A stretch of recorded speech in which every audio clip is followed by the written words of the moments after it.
Hi everyone, my name is María Belén Torres, and today I would like to explain clearly and simply the concepts of plagiarism and in-text citations in APA 7. Before starting, here is my ID, and now let's begin. Plagiarism is often seen as a complicated topic, but when it is explained with calm and clarity, it becomes much easier to understand. My goal today is to guide you step by step so these concepts feel clear, practical, and useful for your academic writing. Plagiarism basically means using someone else's words or ideas and presenting them as your own. Sometimes people copy and paste on purpose, but many times plagiarism happens simply because students don't know how to cite properly. If an idea didn't come from you, then it deserves a citation. It's like introducing the parent of the idea, and if you skip that introduction, it becomes plagiarism, even when you had no intention to do something wrong. Plagiarism matters because academic work is built on trust. Your teachers trust that you are showing your own thinking. And when you cite your sources, you're saying, I learned this from here. I respect the original author. Citing also protects you because it makes clear which ideas are yours and which ones come from someone else. There are several types of plagiarism, and knowing them helps us avoid mistakes. Let me explain each one in simple language. 1. Copy-paste plagiarism. Copying text directly from a website and using without citation. Number 2. Self-plagiarism is using your own previous assignment for a new class without telling the teacher. 3. Collusion. When two students submit work that looks almost identical because they worked together when the task was individual. Number 4. Mosaic plagiarism. Mixing small exact fragments from different sources without seeing them. Number 5. Remix plagiarism. Mixing ideas from multiple sources, rewriting everything in your own words, but no citing any of them. It looks creative, but everything is borrowed. It's like blending fruits into a smoothie and pretending you invented the recipe. Number 6, cloning. Submitting someone else's entire work and only changing the name. Number 7, find and replace plagiarism. Using a paragraph from a source but only changing a few words with synonyms. And number 8, verbatim plagiarism.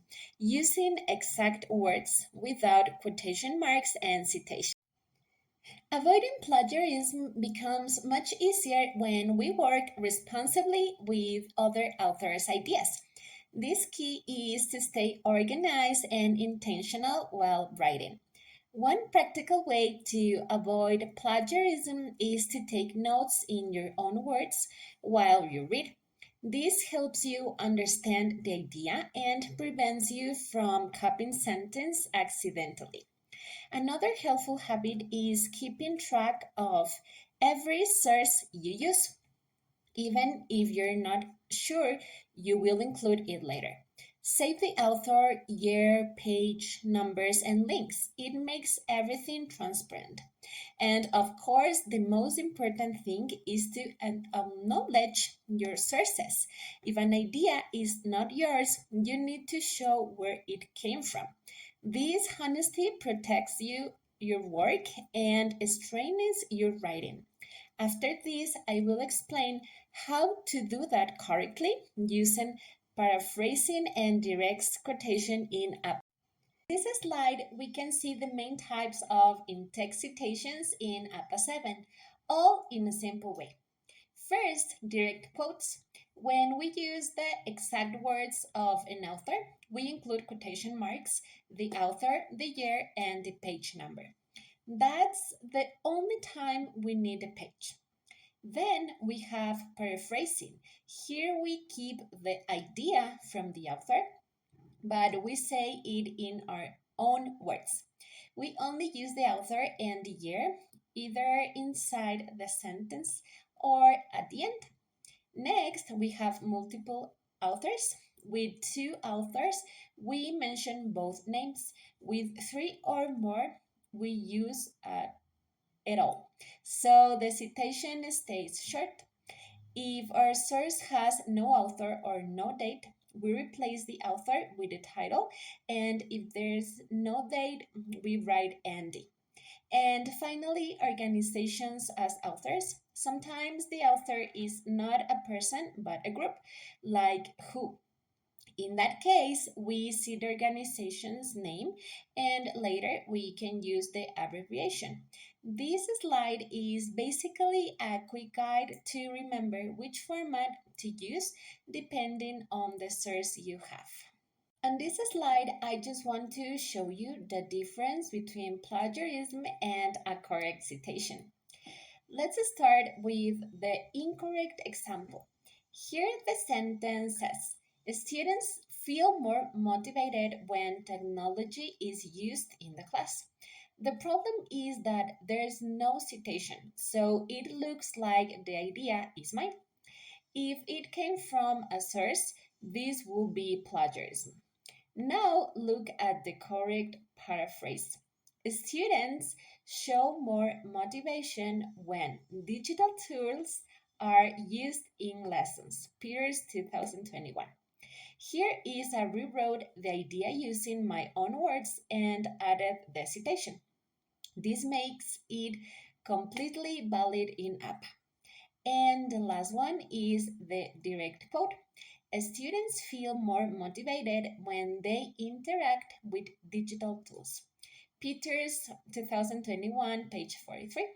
This time I'm using the exact words from the author, so I include quotation marks and the page number. So basically, this slide shows the main point. No citation equals plagiarism, citation equals academic honesty. In this slide, I just want to show a few examples of how APA references look depending on the type of source.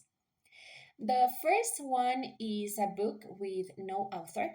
In this case, we start with the title of the book, then the year, and finally the publisher. For example, Merriam-Webster's College Dictionary 2005, Merriam-Webster. The next example is a book with one author. Here, when we start with the author's last name, the initial, the year, the title in italics, and the publisher, like this one from Franks in 2005. Then we have an ebook.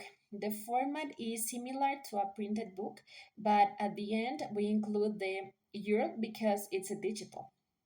That's why the example from Ox finishes with a link. For a journal article, the structure is a bit more detailed. When we include the author, the year, the title of the article, the journal name, the volume, the issue, and the page number. The example here shows exactly that format. For a YouTube video, we write the name of the creator, the date, the title of the video, the italics, the word video in brackets, and the platform. That's why this example ends with YouTube. And finally, if we have a website with no author, we start with the title of the page, then the year if is available and the URL. The example from Wikipedia shows how simple it is. So the idea of this slide is just to show that the format change depending on the type of source, but all of them follow a very clear pattern in APA. Learning about plagiarism helped me understand academic honesty on a deeper level. I realized that plagiarism is not always intentional. Many students simply don't know how to say it.